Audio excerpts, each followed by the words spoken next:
So just a quick bio is that I'm 43. I've been married to Nicole for 21 years. We have three teenagers. They're 17, 16, and 13. The oldest just got his driver's license, so that's the big adventure at my house now. And yeah, exactly. And professionally, I grew up in southern New Mexico, small town by the border, born and raised there. And then I went to West Point, and I was 6 years active duty Army from 92 to 98.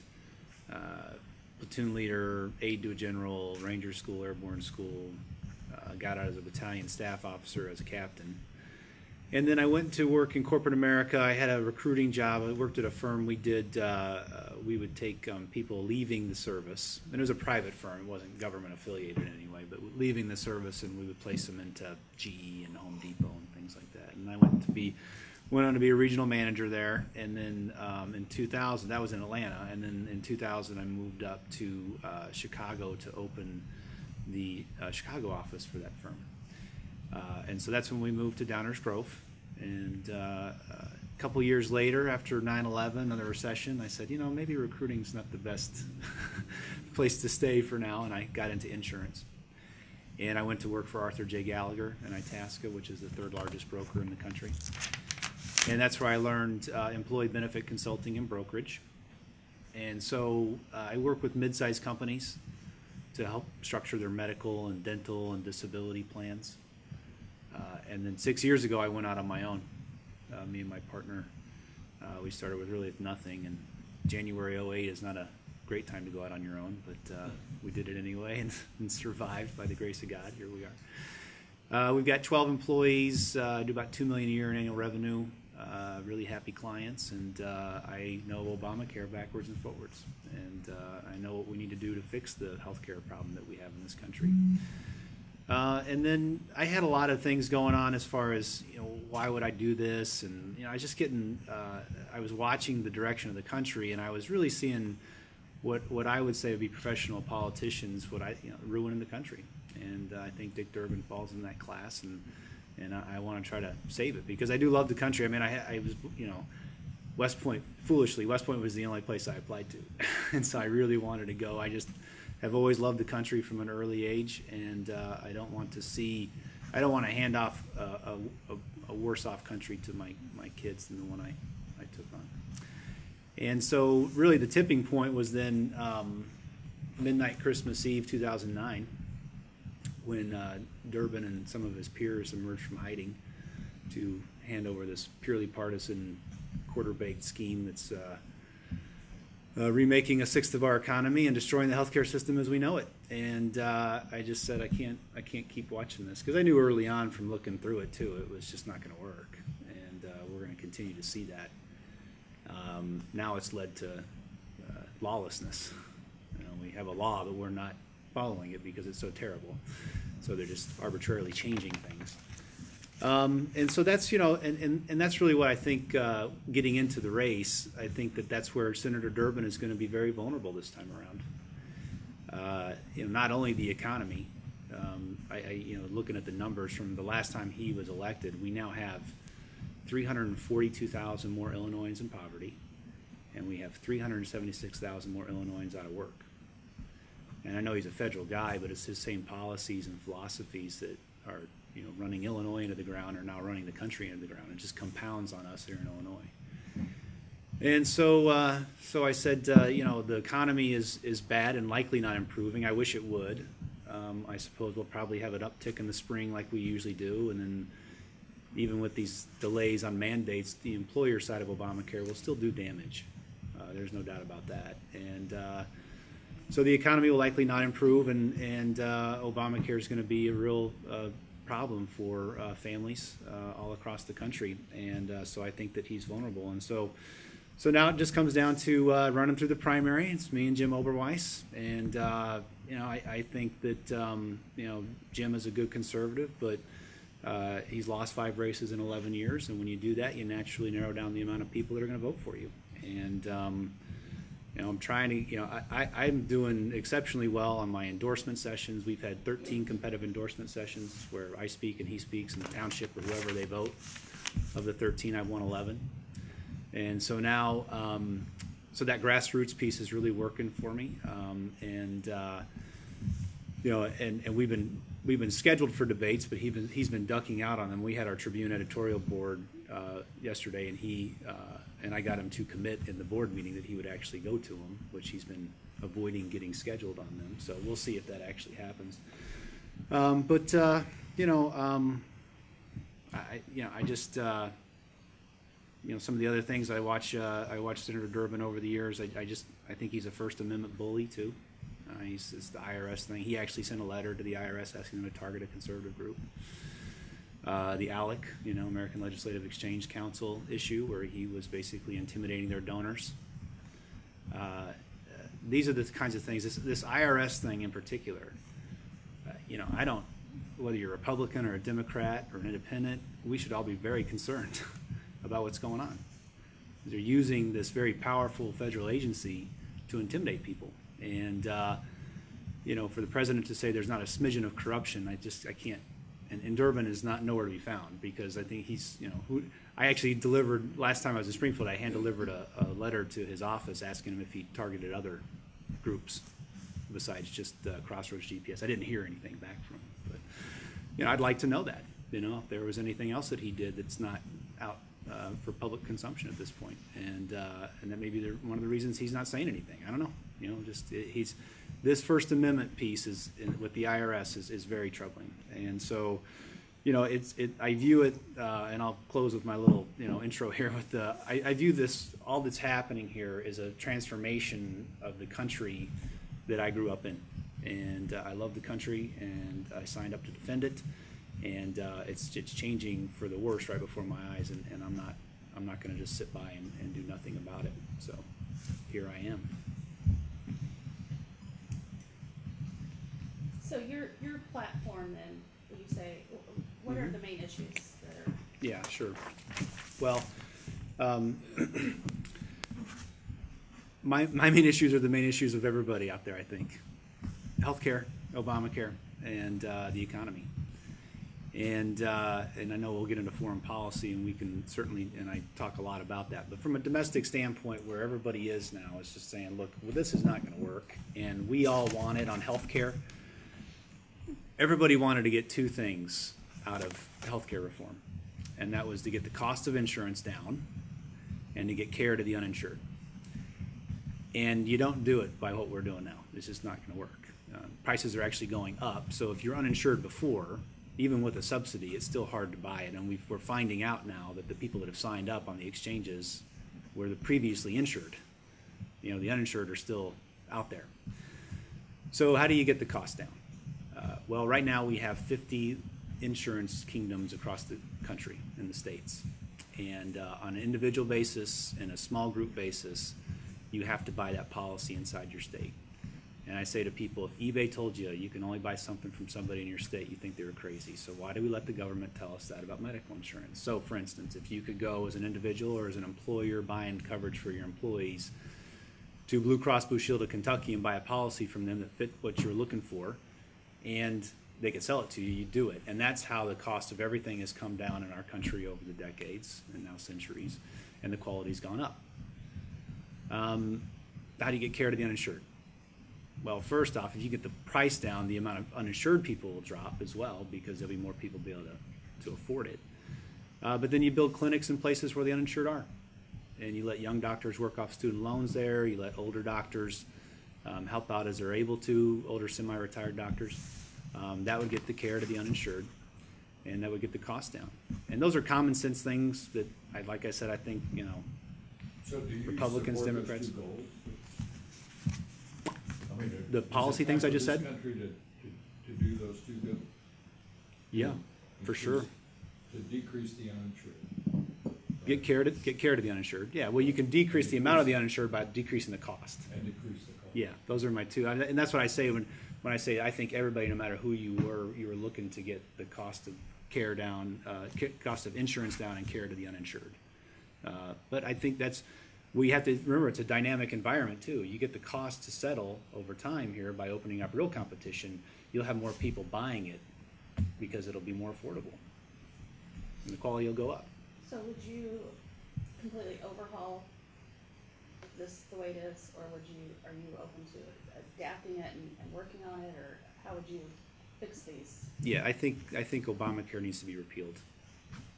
Okay, also, I mean, there's a lot of state laws about insurance. Are you saying that the federal government should just tell states you can't, I mean, if you can sell No. insurance across state lines, then That's how right. do states regulate? Because all the states regulate now. They can still regulate what happens in their state, but individuals have the opportunity to go to another state and purchase it.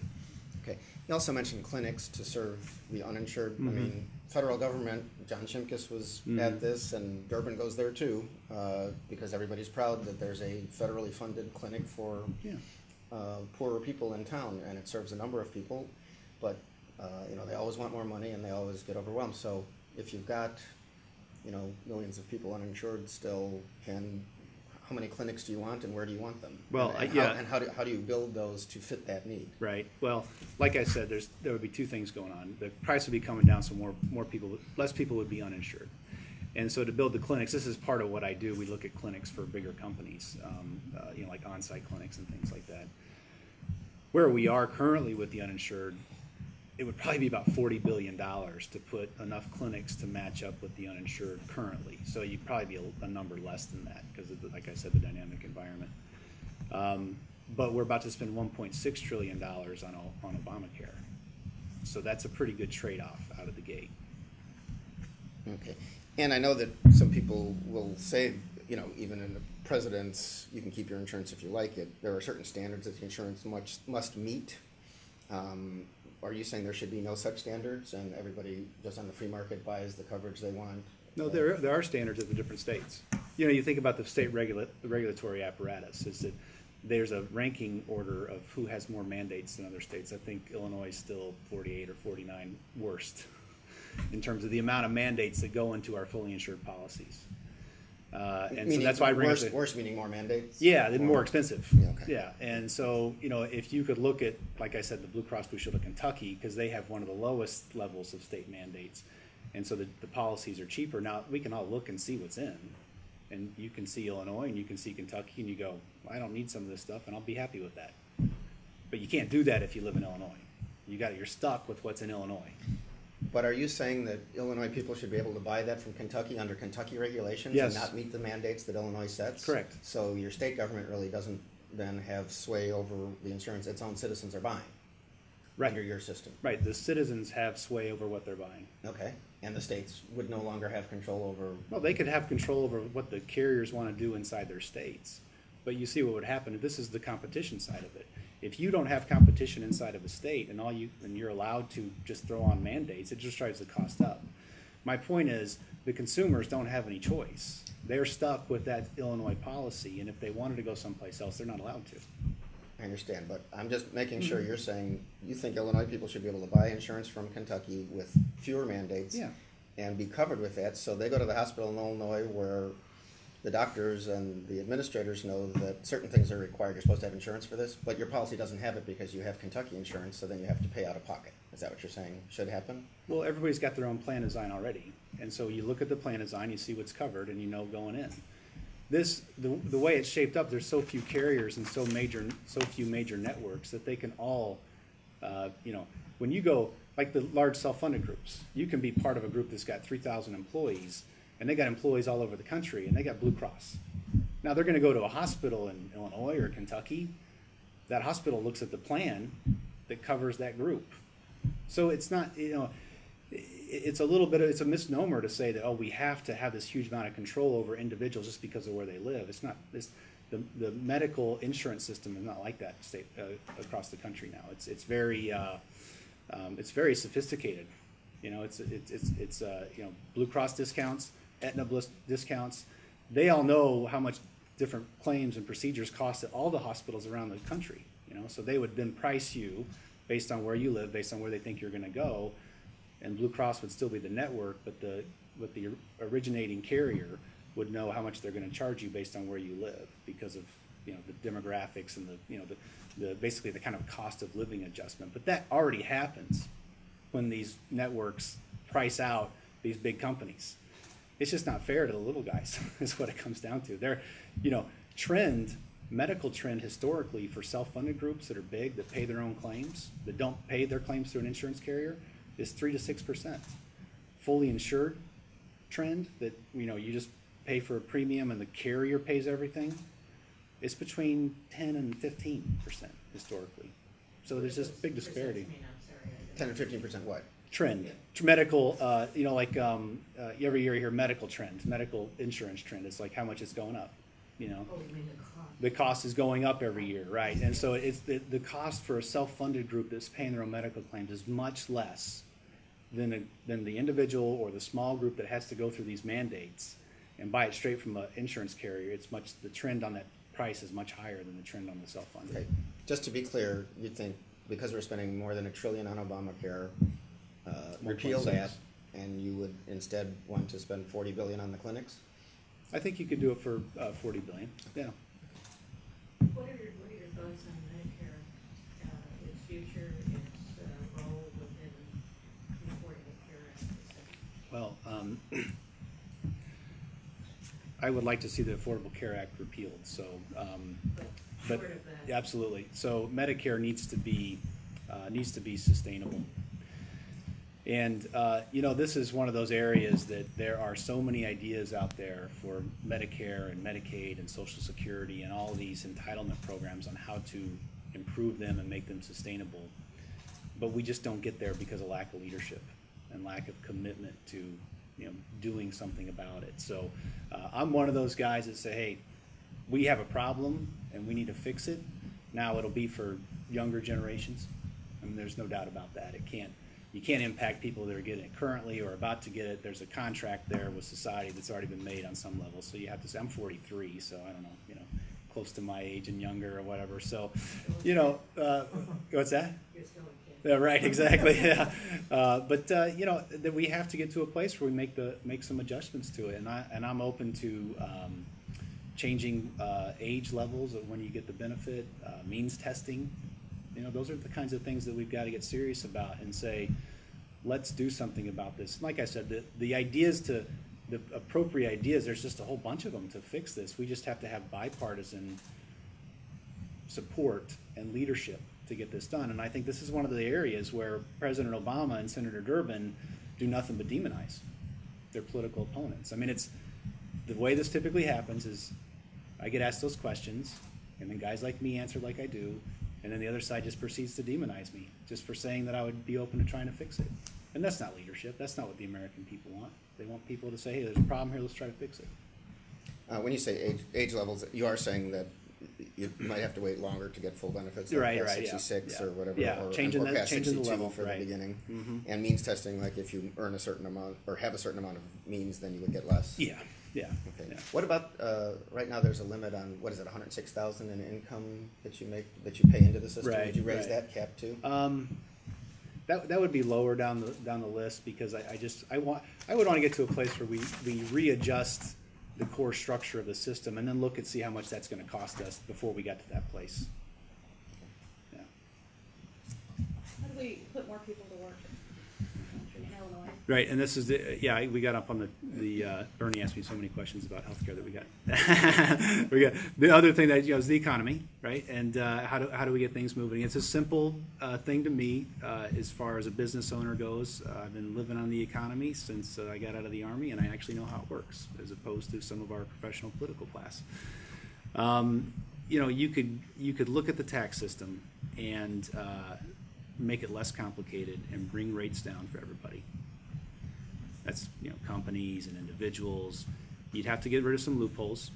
You'd probably keep some, like the mortgage deduction and charitable, but some of the other ones that are built in that frankly are there because of special interest groups over the decades and years, you got to look at eliminating that. And that's a tough thing to do. You got to have some bipartisan leadership on this as well.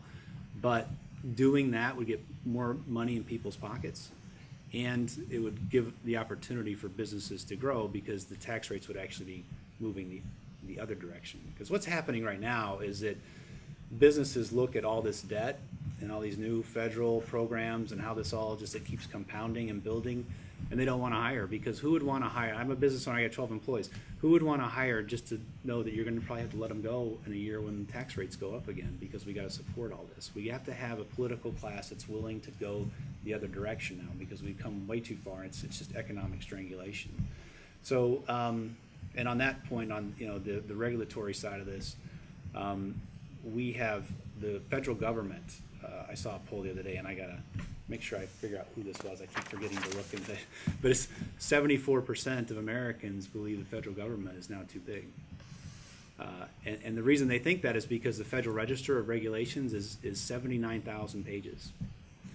And so what's happened now, the Competitive Enterprise put out a study that said, look, if the average income in America is $63,700, that family pays $14,700 of their income to support the federal apparatus. So 23% of their income goes to this federal government growth. So we all know now that we're in a place where these federal agencies come to life and they never die. They just grow and grow and grow. There is no apparatus in place to take a look at these agencies and these regulations and say, does this make sense anymore? So one of the first things I would do as a senator would be to propose legislation that would make every federal agency re-justify every regulation they have every 5 years. And if they can't justify it, it doesn't exist anymore. And that would be a mechanism to control the growth of the federal government. And that would spur the economy. Okay, well, the Department of Defense is certainly one of the biggest budget items in Correct. the federal Right. roster. Mm-hmm. What about that? Well, I was really happy to see the Marine Corps actually audited themselves the other day. You know, What do you think about the spending there? I lived it, and I know that it's a federal agency, and there's certainly is opportunities to reduce spending there as well. But having served in the military and raised my hand to defend the Constitution with my life, what we have to be very careful about is prioritization here. If we jump to the military right away, when I think most people would say that there's lots of other low-hanging fruit on the federal level that we could eliminate and go after. Because if you go to a place where you start trimming back dollars and cents, and somewhere down the line we go to combat, and because we did that, somebody loses their lives, you're playing with somebody's life. And we got to be careful about that. So I certainly think that there's room in the Defense Department, but I from a prioritization standpoint, I think there's plenty of other places to start. And where would you start? Well, Give an example. that yeah. Two agencies Okay. you think are. Oh, I wouldn't eliminate agencies. I'll get to some specifics here in a second, but my point is the larger picture is that we don't have a mechanism to control the growth. They just keep growing and growing. So I think the beauty of what I'm getting at here is that it would give us an opportunity to lay bare all this federal regulatory apparatus. And because what happens, I think, now is we get into the weeds, and I'll give you some examples here in a second, but we get into the weeds, and no matter who you are, your head starts spinning. Because it's like, whoa, this is connected to that, and but then we just kind of back away from it. But we have to have a process, a mechanism in place to reevaluate these things, just like the corporate sector does. Big companies are always looking at everything and saying, we need to change this and change that. They're always modernizing. The federal government is not modernizing. They're just staying where they are. So a couple of the big places that I would want to take a look at would be any form of corporate welfare. You know, the Solyndras. You know, I think there's an opportunity to privatize Oil company. any kind of subsidy. You know, I hear subsidies and I automatically think, you know, you're just in some ways propping up a failing business model. If somebody, I don't get subsidies in my business. You know, How about farm I have subsidies? that's an area we got to look at, Bernie. I mean, we really do. It's Ethanol. You know, the ethanol side of things, I'm still digging into that some more just to make sure I'm clear on exactly where we are with it. But it falls in the heading of subsidies, and we're at a place in our country where we're just spending way too much money, and we got to take a look at that as well. So subsidies on a corporate level, and then also subsidies on an individual level. A lot of this from the federal government, I think, needs to be pushed back to the states. Food stamp programs, all that stuff, push it back to the states. Block grant Medicaid back to the states. You get the federal government involved, and there's just, you know, we're spending $3.5 trillion a year, and we're not taking in $3.5 trillion, and we're just putting that debt on our kids. So you want to block grant Medicaid to the states? Yeah. Would you have signed the farm bill that just passed, or have you decided that? Or I haven't decided that, and here's why. Because, you know, most of it was food stamps, and so. Well, there was also a lot of crop insurance. There which was, the yeah. Tribune was very upset about. Yeah, right. Well, going back to what I said about subsidies, you got to take a look at everything we're spending money on now and say, do we really have to do that, and where is this money really going? And so I'd be in favor of taking a hard look at everything, and I don't think we need to be including the massive amount of food stamps in the farm bill. We need to take a look at the food stamp program So you too. think it's still too much in? with what Yeah, they it passed? just seems like a very big number, and so I just, like I said, Bernie, I gotta dig in some more. People- Well, you know why they're hungry? Because the economy's terrible, and we got to get some results. We cannot keep this is un-American the way we're living now. We don't have to live this way. We could have a very vibrant economy. We could have people moving up. We don't have to have conversations about minimum wage, because we talk about minimum wage now because it's just a distraction.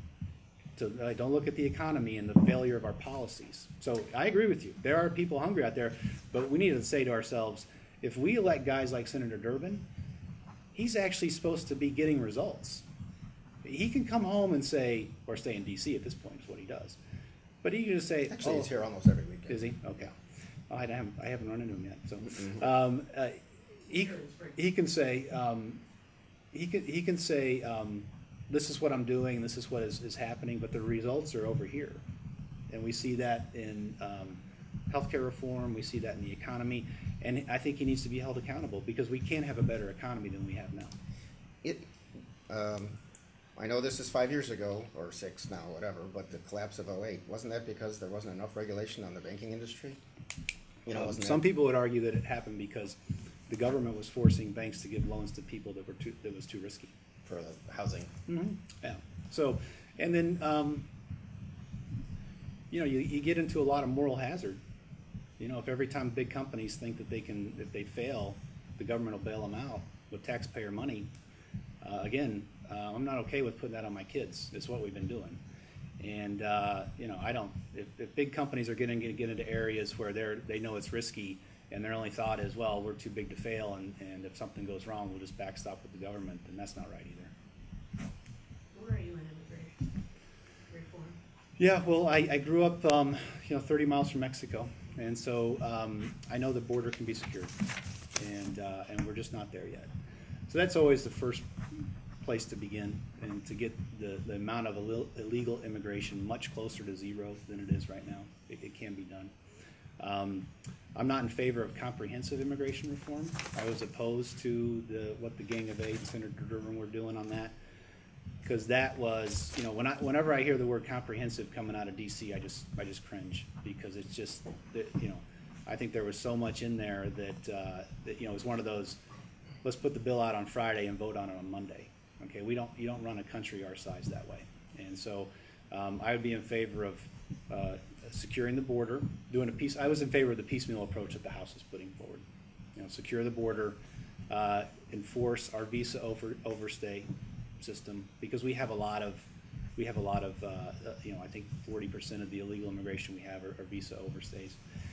And then once you're there, then you can say, okay, well, what are we going to do about all the people that are here illegally? They came as kids.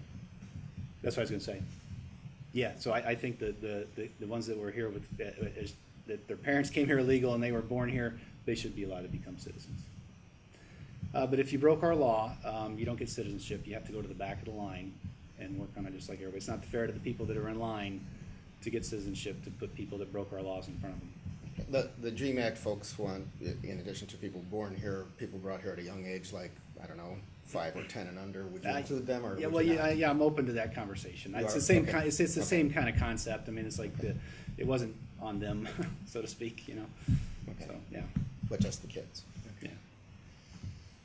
What do you think of investing in high-speed rail? Whenever we make an investment of taxpayer dollars, I want to make sure there's a good return. And I think that oftentimes these high-speed rail projects, like we see in California, when it's all said and done, it was a lot of taxpayer dollars that now has to be subsidized because it can't sustain itself. And that goes to the subsidy thing I just mentioned a minute ago. I mean, why would we? Some of these things spring to life, and we don't. I want to look at them more like we do in the business community. Okay, we're about to invest a lot of money in this thing. We got to know that we're going to get a good return on it, and so I'm very skeptical of getting a good return. You know, the project here in Illinois, it only goes to 110 miles an hour. I don't know that saves, I think what I see, if you go from Chicago to St. Louis, it saves you an hour and a half. I don't know, are we gonna get enough people to ride that thing that it's gonna cover the cost of it, or is it gonna just turn into one big taxpayer subsidy? And whether you get it from the federal government or you get it from the Illinois taxpayer, it's all taxpayer money. And if we're just gonna spend it on something that's gonna be kind of a black hole of more money down the road, I'm not in favor of that. Is the whole, I mean, the feds, am I correct that they subsidize Amtrak? I know the state does some, Yeah, I'd be in favor of privatization of Amtrak. of the whole thing, and just let it survive or not Yeah. on its own. Yeah, sure, yeah. Okay, so like all public money out of the railroad, passenger rail? Unless it can be, like I said, if there can be studies that say, hey, this is a good place for us to spend our money. I just don't see those studies that come out and say, this is a good. So as we're doing, I mean, obviously, you know, Springfield is in the middle of this Yeah, no, I know. Chicago to Yeah. St. Louis thing, Yeah. so it's been a big deal for local politicians. Yeah. Even our Republican congressman has been for it, Durbin's been pushing it. You're saying, unless you see more, no more money at this point. Yeah, we gotta look at it and see what's gonna happen in a couple of years. I'm not against in public investment, and we have to have government for things. There's no doubt about that, but we can't just have good intentions. It has to actually work. That's what I'm getting at. It's interesting, because, I mean, I realize that rail is not the most popular form of transportation in long range. You know, a lot of government money goes to, in the Chicago area particularly, you got traffic, you got roads, and you got mass transit. Do you see differences in funding for roads versus funding for mass transit? Are those both legitimate expenditures? Well, I think you need to look at how many people use it. Right, that's what it comes down to me. If you're gonna spend all this money on something that only a thin slice of all the people are gonna use, and you could use it for something that almost everybody's gonna use. Which is like mass transit in a big Yeah, city. well, you're just the roads and fixing roads, and we're just spending money on these things that, okay, compared to the entire population, how many people are actually gonna use it? And then really, will that be sustainable on the other side? Or are we just gonna throw more money at it because it's not working? Well, let's narrow this down to Springfield. You know, rail relocation is a very big priority in Springfield to move the traffic from 3rd Street. And Senator Durbin's been a leading supporter, and all the local officials are leading supporters. So would you keep this on track, or would you try to delay any kind of movement like that? Or it's a very important issue to Springfield. Yeah, no, I understand. Whether it's high-speed rail, I understand. but it's Absolutely. moving the rail lines away from 3rd Street. Yeah, no, I get it. And I've been in the private sector. I'm stepping up to run for office now. So I can't answer your question in terms of what specifically would I do about this thing, other than to say, I still haven't seen the studies that say once we've built this, it's going to be used, it's going to sustain itself. That's what we need to be talking about, because it is taxpayer money, and I understand that we've come a long way on a lot of things in this country, but at some point we have to say, if we just build this, are we just going to be spending more money on the other side of it? And we make it to studies, and they say, hey, this is great, and I look at it and I say, looks like a study that I would see out in the private sector, and it looks legitimate and real, and let's go for it, but I just haven't seen that yet.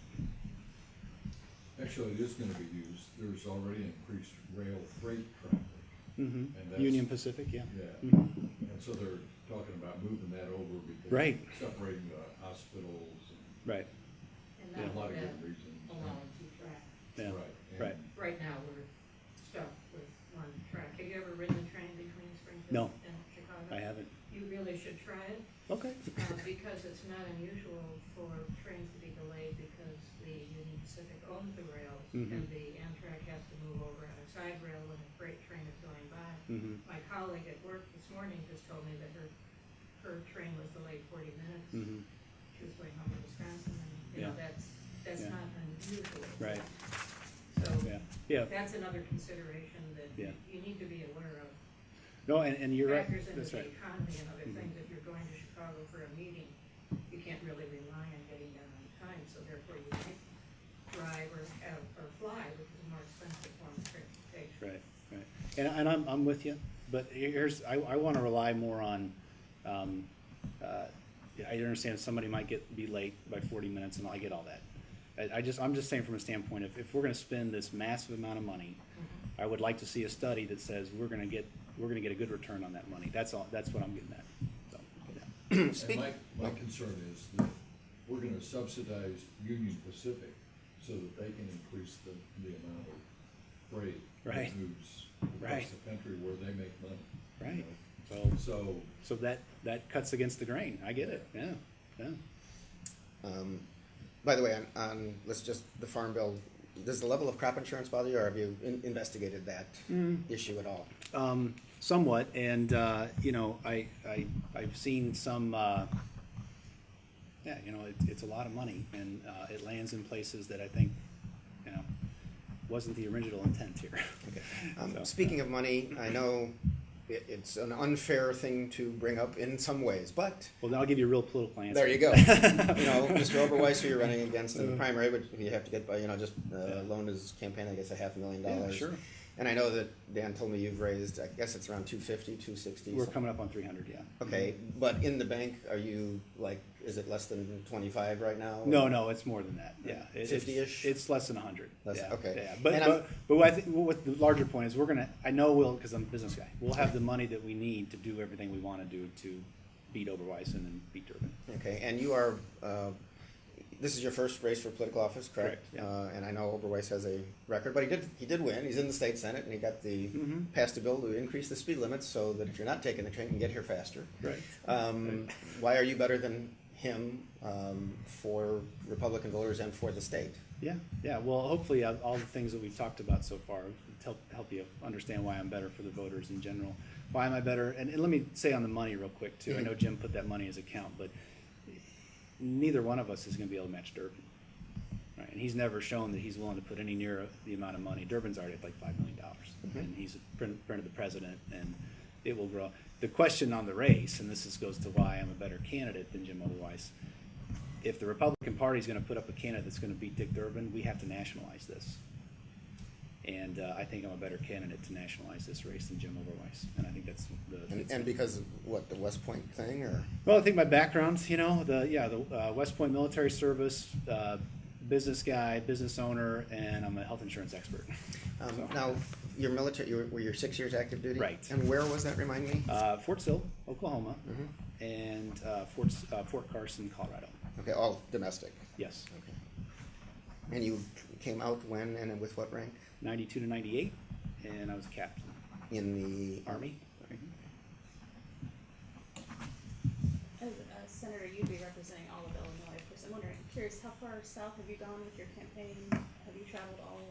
Yeah, we haven't gone all the way down south. We've been down to Effingham and Shelbyville. Oh boy, I wish Grisco was here. He's my guy that we go around all the place. We've been, like just this last weekend, I was from Wheaton to Bloomington to Galena, back home in one day, so in the snow. So that was fun. But no, we're all over. I've been in Moline, Decatur, full day in Danville a week and a half ago. So we're making the rounds. I've got to get down to Metro East St. Louis. We're lining that up right now. And then when I'm there, we're going to make that swing through. And we've got people coordinating down. It's way down, all the way to the southern tip. But I do need to get through there and see everybody, and because I'm with you 100%. I would be the senator for the entire state. I get that, yeah. The House recently had a vote to try to restrict abortion back to 20 weeks. And are you pro-life? Restrictions or exceptions that you would allow? Right. So here's my deal, Bernie.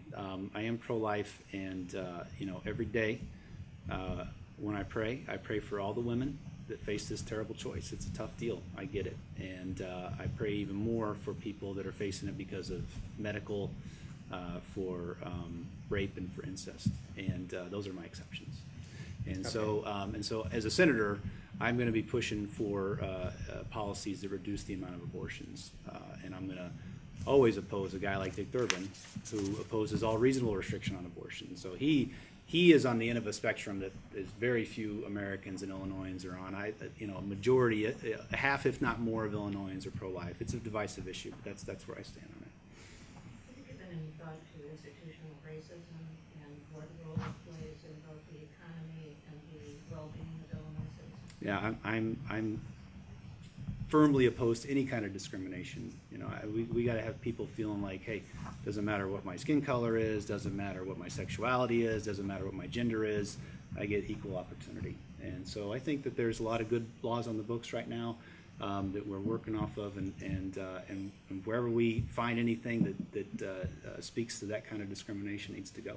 And what, do you know what the unemployment rate is for people of color in Illinois versus the Caucasian? Yeah, I saw the, I don't know, I don't remember the exact number, but it was it low 30s?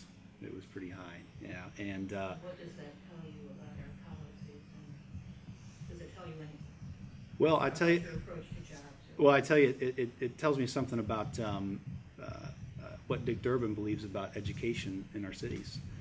You know, a lot of people don't remember in 2009, he inserted a provision in an omnibus spending bill that he personally inserted it that killed the Washington, D.C. Opportunity Scholarship Program. That was a charter school program that served 1,900 mostly African American kids coming from families that made less than $23,000 a year. And gave them vouchers so they could go to successful schools as opposed to the schools that were failing them in the inner city of Washington, D.C.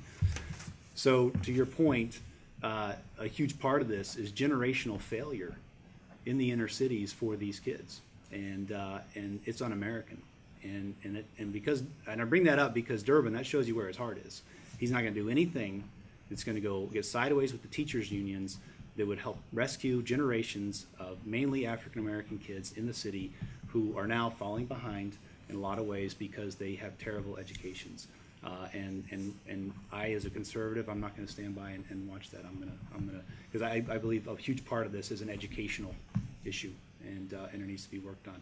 The other ideas that we're kind of batting around in the campaign, and I've been talking about, is, you know, tax-free zones in certain areas to really revive the economy in that area.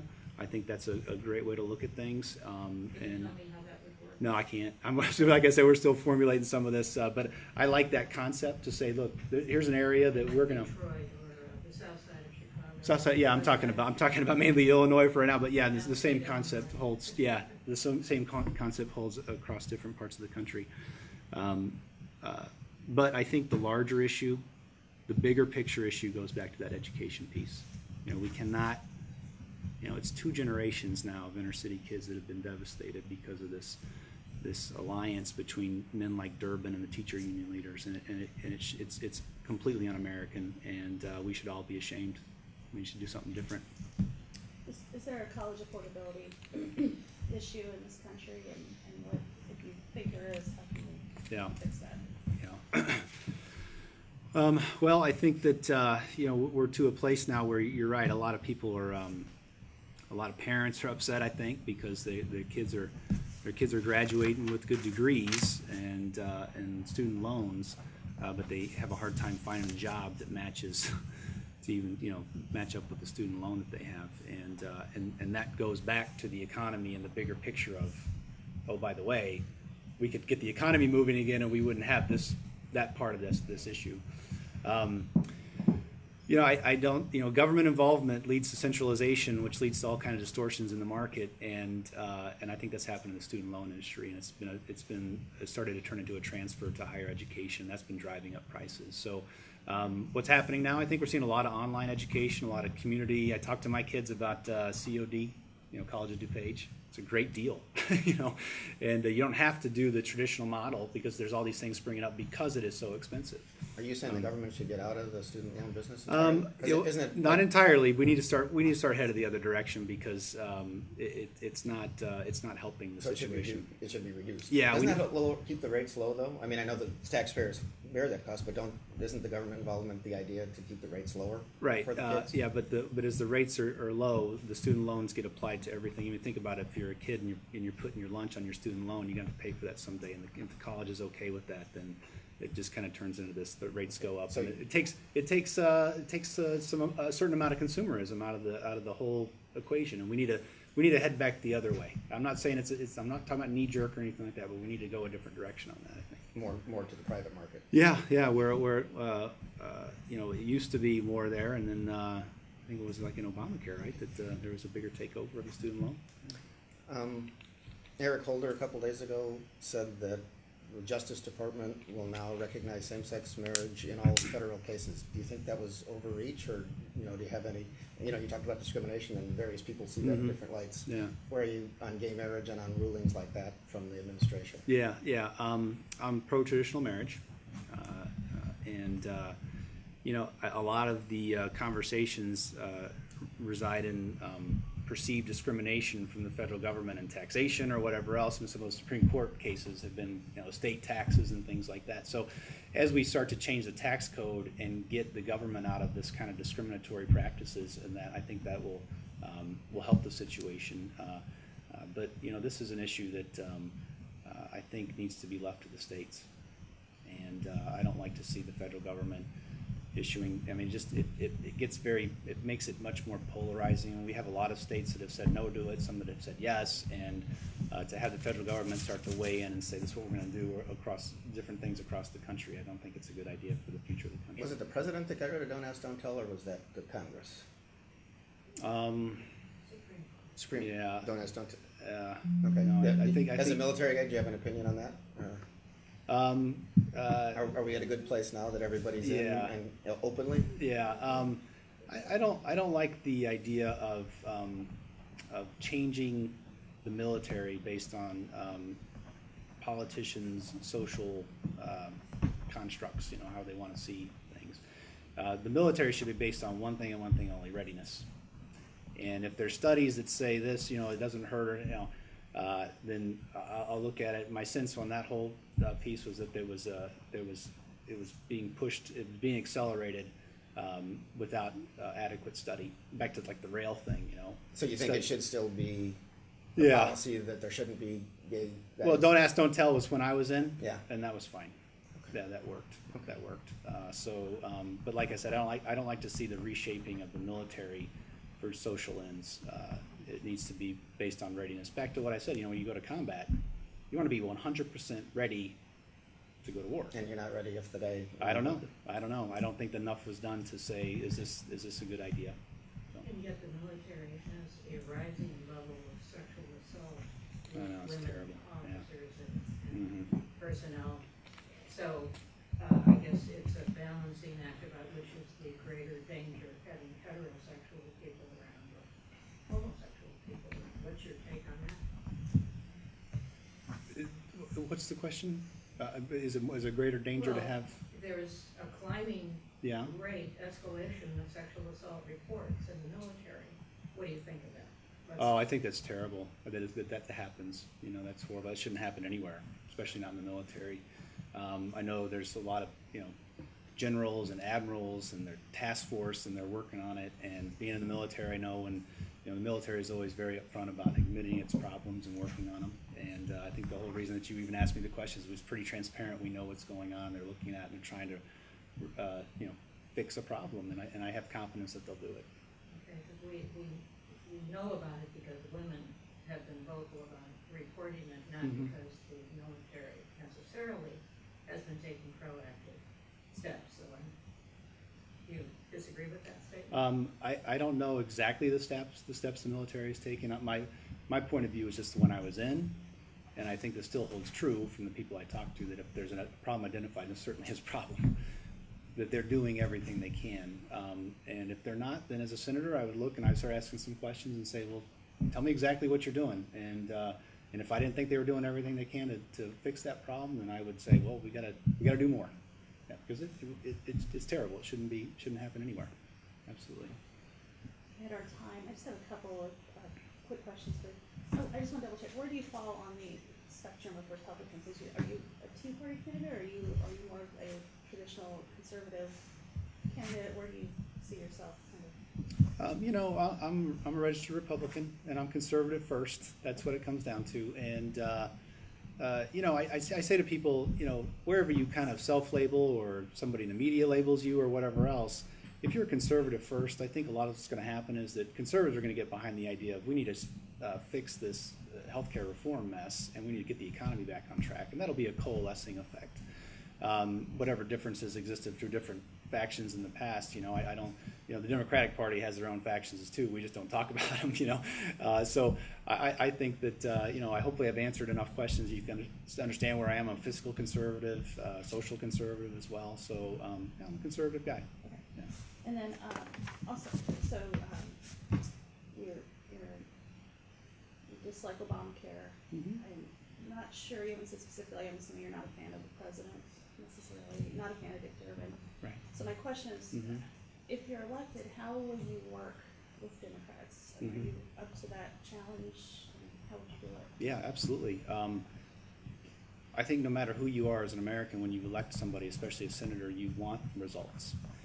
And so, you know, as men, as individuals, I don't know them, so I can't say whether I dislike them. I dislike the outcome of their policies because it's hurting Americans all over the country. And to the degree that I would be able to find people that would work with me on advancing help for the American people, getting the economy moving again, doing the right things for them, then I've got a friend. You know, as Ronald Reagan said, if you're with me on 80% of this, you're my friend. You know, and so that's how I view it. I'm not going to change my principles, and I've explained to you where I am on a number of things, so you all know where I'm coming from. I don't mind the tactics on how we get to certain places, but I'm not going to change my principles. And as long as Senator Durbin and the president stick to policies that we see now lead to unemployment and greater poverty, higher insurance costs, I'm going to be opposed to that.